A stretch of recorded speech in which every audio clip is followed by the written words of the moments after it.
आणि या सुधाताई तुम्ही तुम्हाला आले तरी पण भाकरी या निसर्गाचा प्रवेश होताच आमचं मन अगदी प्रफुल्लित होऊ लागलं. हे उंच उंच वृक्ष जणू काही आकाशाला गवसणी घालतायत असाच मडबाज क्षणोक्षणी मनाला होतोय. एवढंच नाही तर आस्तिक निलांबरा स्वच्छंदपणे विहार करणारे पशुपक्षी आणि त्यांचा तो किलबिला सर्व माझं स्वागत करण्यासाठी आतून असाच मडबाज क्षणोक्षणी मनाला होतो. क्षणभर असं वाटतंय आम्हा स्त्रियांचं सौंदर्य म्हणजे काहीच नाही, त्याही पलीकडे सौंदर्य कुणाचं असेल तर यापण आवाज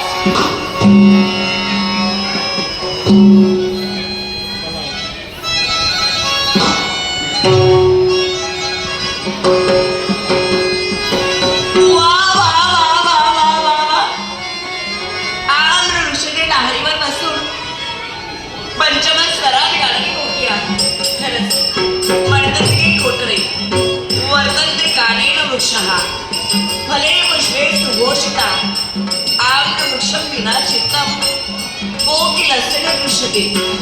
कारण फळाने फुलांनी सजलेले भरलेले अनेक वृक्ष असते पण त्याने कोकिळेचे पण सदृश होते.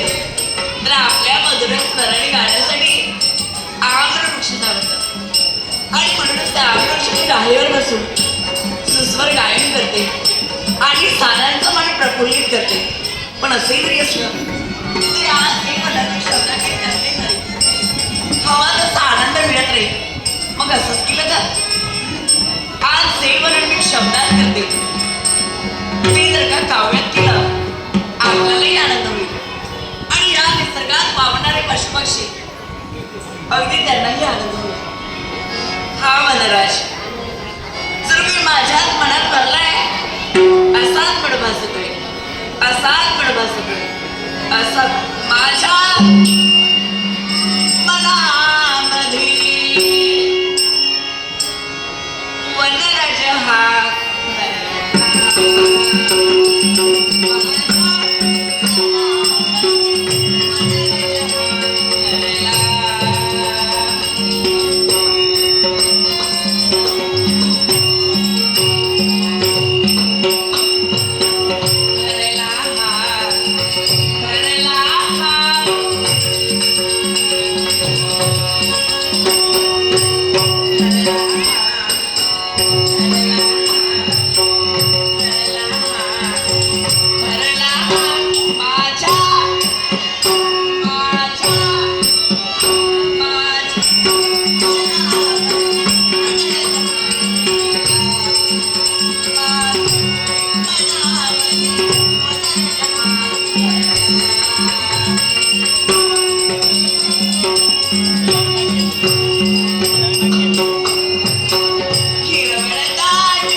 प्रणाम.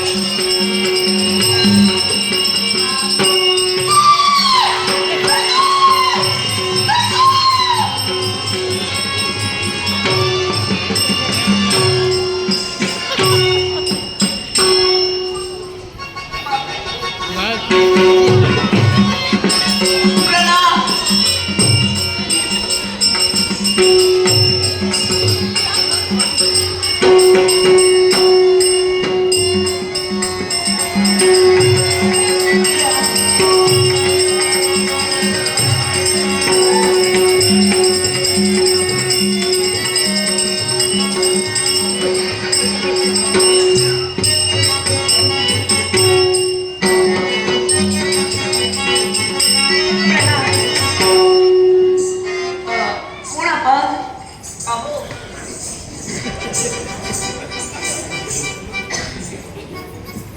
शून्य घाटच गो. प्रणाम. कोण आपण? आणि माझा मार्ग आपण अडकलात. बिंदू अशी देहाला संज्ञा. विंदूर, नाव माझं दंतूर. दंतूर. सुंदर.